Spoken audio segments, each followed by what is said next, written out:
Alright, so this is gonna be just an absolute rant, I don't have any other video like this on my channel. Obviously, it's been for, I guess, showing off my work in the past and like some personal projects like my FIFA video, but nothing quite like this, This is just me spitballing some ideas that I might have had. No cuts, no edits, nothing. Raw. Even the camera quality is pretty shit if I'm being honest. Normally I go for quality over quantity, but just not what I'm going for with this one, And who knows, this might be a series of videos that I may do about like thoughts that I may have, and these are not necessarily original thoughts, but are just thoughts that resonate with me that I want to elaborate on, that may fit into a certain aspect of my own life, and that I think about and like ponder on sometimes, Whoever may find this, I have no idea, but yeah, let's just go for it, Alright, so my first topic, let's say, that I want to speak about is something I thought about way earlier this year. So I have like this notes thing in my phone where I write down random thoughts that I may have, and this one is dated the 1st of February 2024. And this is what I wrote. I find it interesting how we link memories to certain places, songs, people, smells, and even sometimes sequences of events. One thing I find most interesting is how we sometimes link multiple events to the same place. These multiple events may contain various feelings, some of anger, disappointment, sadness, or even happiness. I'm truly fascinated at how the human brain works. We link arbitrary events to arbitrary places, which make them significant as a result. Everything we experience in life is remembered by our subconscious through a trigger. I sometimes think it is a curse that I have the inability to forget most things but not remember. How beautiful it is that I am able to reflect on my life as a whole and size up the good along with the bad. How beautiful it is that I am able to experience life the way I am. I think my mistake is that instead of feeling my emotions and attempting to make the right decision, I've been trying to shut them out completely. Okay, so the last bit obviously is a bit of a personal reflection, let's just say. Well, let's think about that first bit, right? I believe I wrote this when I was in the gym one day. So I had been going to the same gym for about 2 years at that point, right? When I first started going there, it felt foreign, it felt new. Oh, what is this place? New people. You feel shy, I had never been to like a gym seriously before that, so everything just feels like, I'm out of my element now. But by the 2 year point, it was like my second home. I had no issue going there any time of day. Walking in, there was no sense of being shy, no embarrassment, no nothing, I knew all the staff there. I used to like hit them up, say hi, have a chat with them. I knew all the people there. I used to go at roughly the same time, so I used to see the same people, made friends with some of them, and the equipment all felt familiar. I had no issues going up and asking someone how many sets they had left when I was new. That was something that was like, oh, should I disturb them? Should I do that? No, I'm shy, I'm scared. But by the end, it's like, no, this is where I am. This is what I do, and I'm just gonna do it, But along the course of that 2 years, there were many things that happened in there that painted that gym in like a positive and also a negative light. Sometimes there were conversations that happened that gave me a better outlook on the place and on my life. Sometimes there were bad conversations or actions that maybe have a negative connotation. Not connotation, that's the wrong word to use. A negative outlook on the place I was in. I'll give you an example of a negative one. One day I was in the gym. Huge guy, absolutely roided up from the looks of it, started a fight with another dude, for no reason. There was screaming, there was nearly punches thrown. There was, one guy saying like, oh, why don't we take this outside? Why don't we take this outside? I'm way bigger than you. I could end you, stuff like that. But Ooh, okay. um but yeah, it's just one of those things that happen, right? And then after that you think, oh shit, anything could happen. This guy could have gone berserk. He could have beat the shit out of that other guy. He could have done anything. It's a room full of weights, right? You throw a weight on someone, they could possibly die. That's very possible. You say the wrong thing, you might get caught in the crossfire. It's never something you want to happen. But anyway, yeah. And there were good things, like made friends, like I said.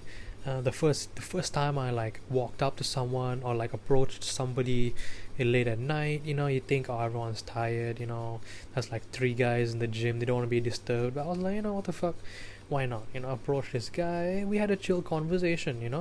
Every time I saw him from that point onwards, we used to say hi, dap each other up, just become someone in the gym, someone familiar. Yeah. And I guess to go into it further, like there were they like obviously in the gym itself nothing much happens apart from working out, right? But there were like messages you received, right, that either make you feel hate to its very core, or they make you experience happiness like you've never experienced before. And I've felt what it's like to have both. And it's just weird, right? Because with some places you go, like for example, if somebody hated school, right, they go back to their old school and they say, oh, I hated this place, shit place, never want to go back there. That's fair. There's a general hatred towards the place. What can you do, really? Or someone on the flip side, someone goes back to their childhood home that they absolutely loved, right, had a great time. They go past the street, they go past the house, there's nothing but nice things that they say. I loved this place, it was the source of my happiness when I was a child. And yeah, there's nothing but good things to say. But then there are some places where you have both, and it's like, okay, well, I have negative and positive experiences in this one place, right? And it's like you don't feel one or the other until something triggers it, right? You don't automatically think of it. It's not the place that triggers these emotions. The place is sort of neutral in a weird way because of the negative and the positive, but there must be something that triggers it. Now that trigger is what's interesting to me, right? Because these feelings are sort of buried in the back of your mind somewhere. And I find it interesting, right, how there are all these emotions, all these feelings, and all of these thought processes, right, that go on in our head that we're not aware of until something triggers it, right? Who knows the thousands of thought processes that go on in our head on a daily, we were talking like on a minute to minute, hour to hour basis, right? Every minute of the day there's something new going on in our head. And you think about it, right, it never gets any less. There's always a new variable being added. As you progress in life, there's always more things to think of, never really less. So it's like the amount of variables just increase, right? They never really go down. So do the amount of triggers that we have also increase? Do they just like go up as the days go by, and it's just a matter of triggering it, just a matter of going through a particular event or a something, but the part that confuses me is what could make a trigger, right? It's like, okay, there's a smell, there's a place, there's a person, there's a sound, there's, I don't know, some sort of visual representation. Isn't it weird as well how sometimes a really abstract visual representation of something could be a trigger as well? It's like you look at a landscape, right? It doesn't exactly make sense. It's not the landscape necessarily that triggers any one feeling, but it's the abstraction of what you're looking at. It's not the arrangement of this building's like this, the sun's like that, the fucking road is like this. it's the abstraction of how you make sense of what you're looking at that triggers it, you know. You might say, oh, I'm looking at a sunset. It's not this sunset though. It's the abstraction of a sunset in your head, right? That makes or that triggers a certain type of thought in your head, right? And that's just so cool to me, how we've got all these things buried inside of us, right? These feelings, these thoughts, these emotions that come out slowly one by one, right? Through a trigger. Sometimes through a conscious trigger. You might say, I want to feel a certain way, I'm going to do a certain thing, like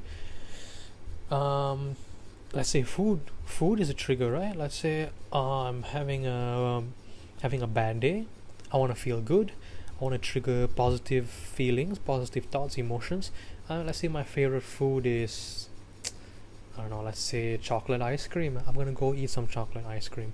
It's a conscious trigger. I'm making the conscious decision to do something that triggers positive feelings, right? And I mean, I guess you could have negative triggers that, you know, bring up negative emotions, but why would you really do that consciously, right?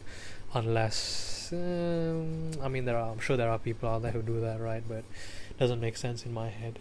You could though. Music's one of them, right?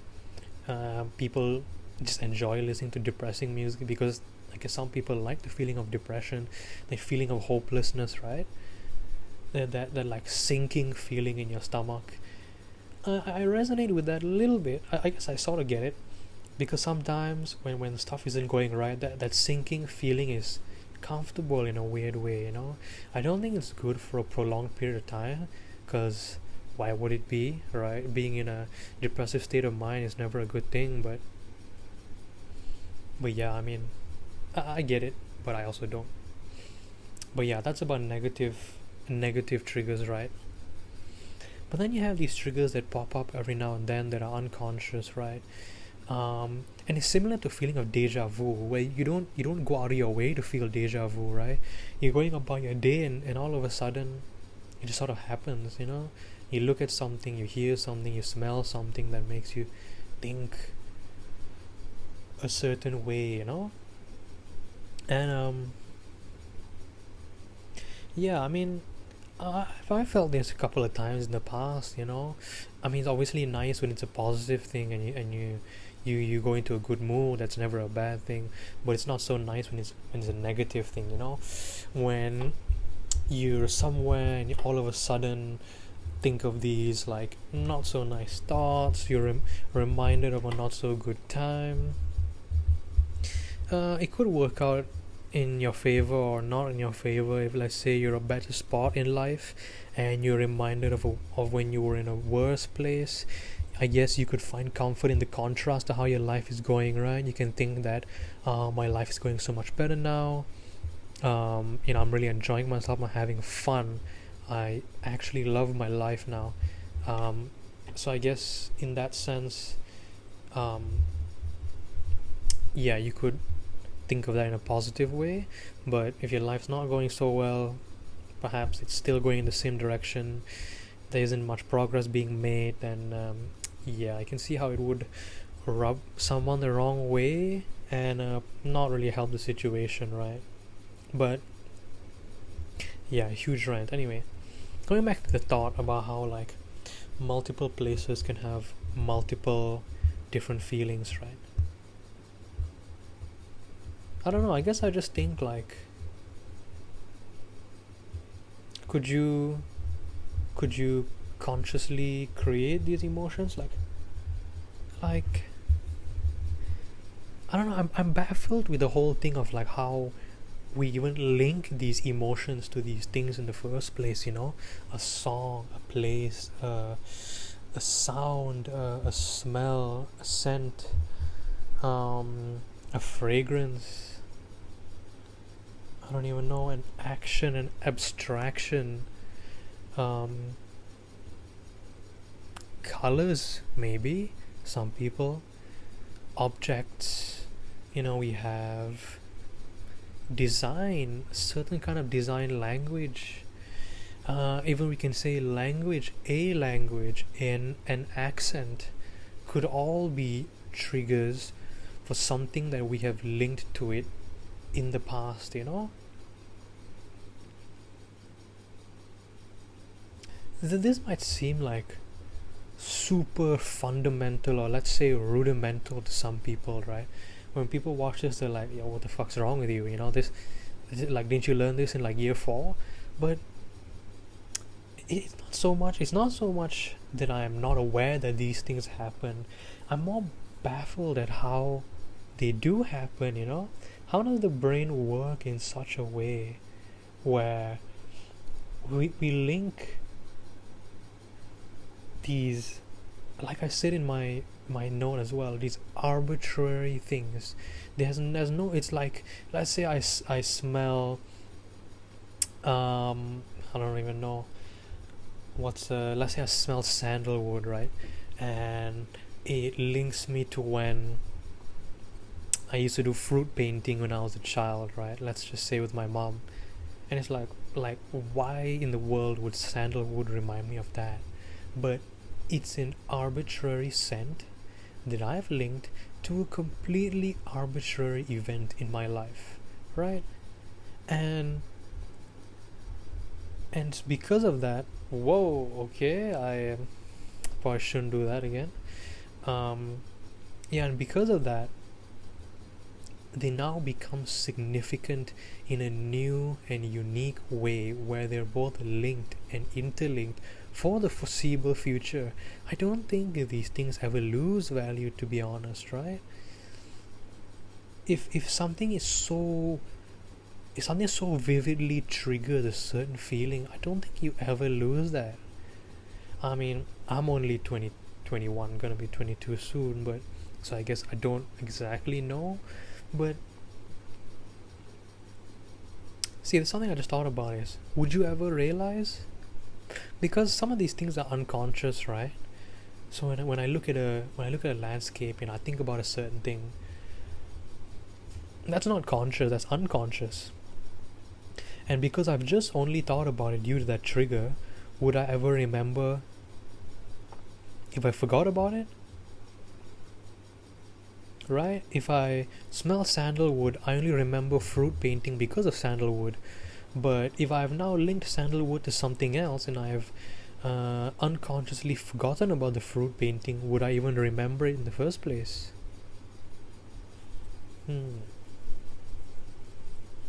That's interesting. Really? Would I even remember it in the first place? How many things have I forgotten then? But then again, what dictates what gets forgotten and what doesn't, right? Because I've had the experience of something so random, of me remembering something so random that I never knew I took note of or that I had memory of at all, you know? And once again triggered by these completely random and arbitrary things. Stuff that I didn't know I had stashed away in the back of my head, right? But what decides what gets remembered and what gets forgotten? Because you can't say you will remember something significant and forget something insignificant, because I don't believe that's how it works. You tend to remember all kinds of insignificant details, right? But some significant things you end up forgetting after a short period of time. So what dictates that?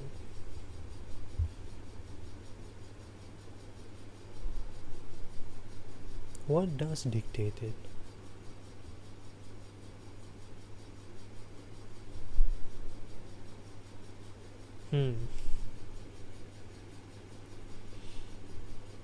What dictates what you remember and what you don't?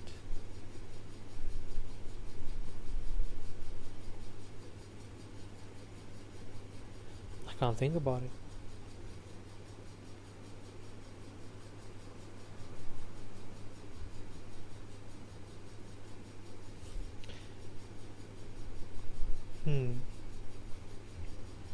Given long enough as well, given long enough, I think, okay, now that I think about it, if a place has equally as much negative to positive, they become neutral. But if any one outweighs the other, they become the majority, right? That makes perfect sense, right? It makes perfect sense. But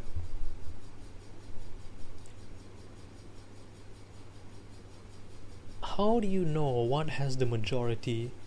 You only really figure out what has the. Oh, give me a second.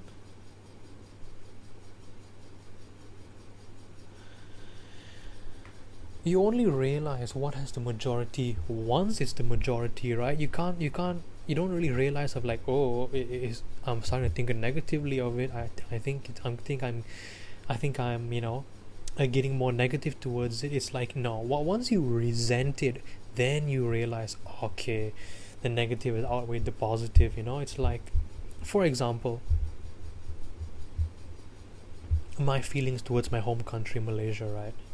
When I was a kid, obviously positive, I loved the place. And then again, you don't really feel that spirit of nationalism when you're a kid, right? Why would you? You don't really understand what the stuff's about, right? But it's positive. You love the place you come from. Why would you not? But then as the years go by, you realize and you experience,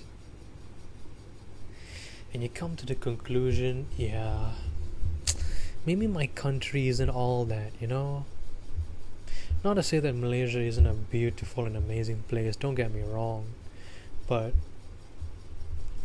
I started to resent it, towards the point where I left. And now being in Australia, right? I feel like because of that resentment, it's catapulted my feelings towards Australia tenfold, Like, yeah, sure, it's a great place, I love it the same way I loved Malaysia at the start. I say it as if I'm from Australia, but I've been here like 2 months. But that resentment fueled my experience in Australia to be more positive. It's more of like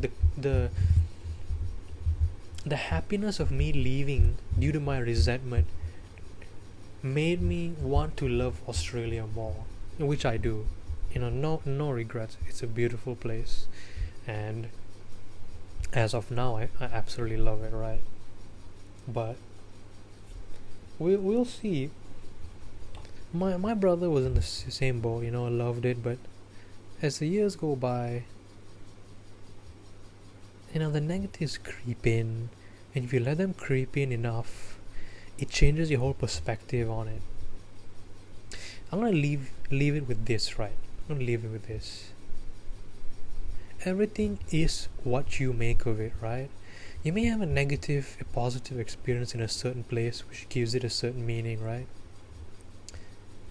But if you don't allow a negative to get you down, if you always try to find the positives in the negative, nothing will ever trigger a negative experience. It only triggers a negative experience when your conclusion on the event is that it's 100% bad. Say I go through a breakup in a certain place, right? And I'm just like, fuck my life, I'm depressed as shit, I want to kill myself. That place is always going to be bad. Always going to be bad. If I go through a breakup in a place and I'm like, shit, yeah, that's how that ended up. Yes, it's not a nice feeling. Yes, it's not a nice time. I'm feeling terrible, but I'm gonna pick myself up. I'm gonna do what I have to do, and I'm gonna move on with life, right? Because that's what I have to do. The place doesn't hold that negative emotion anymore, right? Because your perspective of the situation is different. So if you can change your perspective of all the situations that you've been in, there will never be a negative trigger. There may be a little bit. We're talking like 5-10%. There'll never be anything that puts you into a fit of rage or a depressive state of mind or that brings you onto the verge of tears. There will never be anything like that, you know? How we perceive a situation is how we will always remember it as. If we can change the way we perceive things, we can manipulate any situation into our favor. It's almost like that thing of like fake it till you make it, right? If you can fake something so much and convince yourself it's a certain way, then you can make yourself believe anything, right? Obviously, I'm not saying to take this overboard. Don't believe you're a millionaire and start spending money like it's water. That's not what I mean. But it's more of like, we can use this power that we have to influence our life in a positive way if it's taken a negative turn, right? Or a turn for the worse, let's say. But yeah, this has been one huge rant. I've probably gone on several tangents at this point, but that's what I'm going to leave with, you know? A situation is a situation only as much as we perceive it as to be. Our perception will govern how we think and how we handle situations as they come in, and how we remember situations as they go out. Yeah, that's it from me. Yeah, I don't know how often I do this, but I'm just kind of spitballing ideas, to be honest. That's about it. See you next time.